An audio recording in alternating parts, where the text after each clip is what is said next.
LG Media World and welcome to my review for 50 Shades of Grey. This film's been released in the UK and is directed by Sam Taylor Johnson. The film was based on the wildly popular book series of the same name. The storyline follows a character named Anastasia Steele, a literary student who goes to interview a billionaire named Christian Grey. Kind of sparks happen between them two, and we begin to find out that Mr. Grey has a dark secret, a playroom where he enjoys kind of dominatrix, submissive type of sex play. I know what you're thinking, guys. Why did I go and possibly watch this film for? The main reason, the fact is, just to see what the fuss is about. It gets to a certain point when the film's talked about this much, especially with the marketing of being on Valentine's Day, it's going to be the most talked about film for the next couple of weeks. Everyone's going to be talking about it.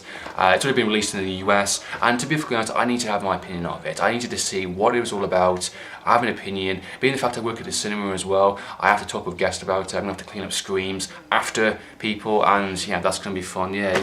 So I need to actually have an opinion, to actually have a critical, open-minded opinion somehow of basically a softcore porn film. Yeah, I know, it's insane, and just have an actual say of it practically, instead of me just going out and hating it for what it is. This film is obviously not made for me. This is made for young, middle-aged women who've got some pleasure out of the softcore porn, out of the book series, and that is the honest truth, folks. In case you guys and girls didn't know, this is actually based on an actual fan fiction of another book series that was wildly popular as well, named Twilight. Wow! And you can definitely tell that within the movie. This has the most cardboard cutout characters that I've ever seen within an actual movie. You've got Anastasia, the kind of quiet, innocent girl that basically, spoiler, she's a virgin, that fantasizes about more of an exciting life, a man that's going to come in and swoop her off her feet. The handsome mystery billionaire guy who has a dark secret, who likes some weird kinky ass shit, and basically he's going to take this woman on an emotional sexual journey of unbelievable pleasure kind of thing.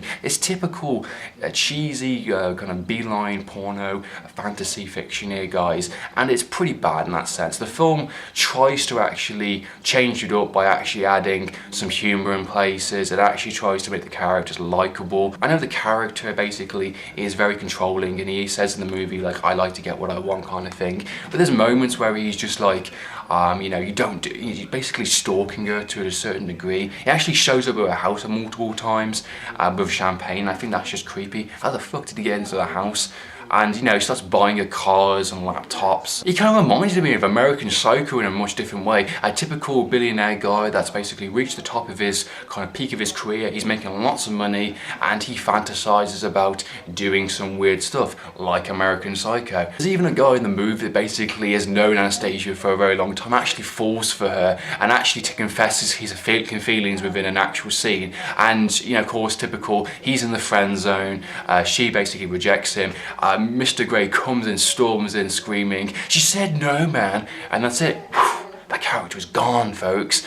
One of the positives I was going to give this film was its cinematic experience. It has some fantastic lighting in places, some fantastic overview shots of the actual city, some car sequences, some plane sequences that really look really nice. It has a lot of detail, a lot of depth of field in the actual last scenes. But then I realised as I was watching the movie, this is another form of trickery, because the film is actually quite boring if you think about it. This is a 2-hour movie and not much is happening if you think about it. There's a lot of scenes within the actual movie where it actually is quite pointless. Now, one of the things that made me laugh the most, the fact is that, hey, have you heard the actual 50 Shades of Grey soundtrack? Well, guess what, folks? You will listen to the entire thing within the actual movie. This film has actually a lot of tracks within the entire film, and there's actually sequences, at least 2 sequences, where Mr. Grey and Anastasia are actually in a plane doing an overview of the actual city while playing an actual love song. I kid you not. This has music video scenes, guys, and it just again, it feels like filler moments because it's romantic. That I think he tried to lighten up this kind of like heavy theme of this kind of dominatrix kind of thing that Mr. Grey does, but I think it carries out too quickly with it. The fact that the actual sex scenes themselves, I think, were actually really tamed for what they were. Being that this is an 18 certificate, yes, it does have some nudity, of course, in it, yes, fine, whatever, but it doesn't actually have much actual sex scenes, if you think about it. Being the fact I saw Nymphomaniac last year, and that was a much hard-hitting, much rougher kind of the idea of a world of a nymphomaniac, and it actually hit its nails on the head, definitely, for sure, even though it had some like diluted, some twisted kind of diluted ideas in it in the film anyway. At least it actually went full force with its actual themes and messages. For a film that's promoting sex so much, it actually talks about it a lot more than it actually shows it.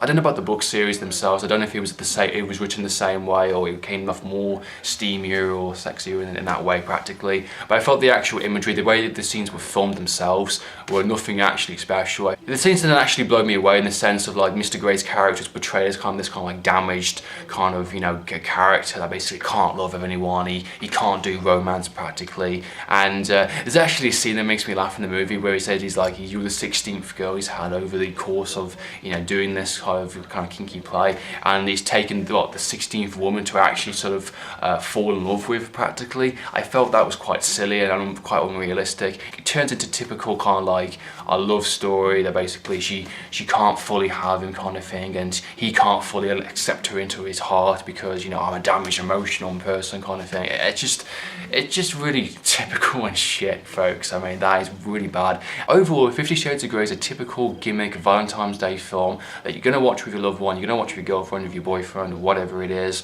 You're gonna watch it, you're gonna be bored, you're gonna be disappointed. The things that actually were good about it were quickly ruined. If there's actually any form of entertainment, it's within the actual opening of the movie, where it actually had some build up. The actual steamy kind of sex scenes are nothing actually special. There's actually nothing there practically. Opens up for another sequel, of course, and then the last book is going to be done into 2 parts. I think word of mouth will spread, and I think people will be disappointed with the overall outcome. It's a typical Twilight fan fiction, guys. It's crap. You're not going to watch it again. I'm not going to watch it again. I went to the film open-minded, and, you know, I didn't think anything special of it. So yeah, if you want to watch a film that basically has similar themes, go and watch a film called Secretary. It's actually a much better film. It's on the UK Netflix, guys. Go and watch it. It has a much more appropriate adult themes in that film, and it actually has a much more better outcome, and actually has a start, middle, and end. Lots of your thoughts and opinions, guys, definitely for sure. Comment down below. So in the meantime, I'm TV. Signing out.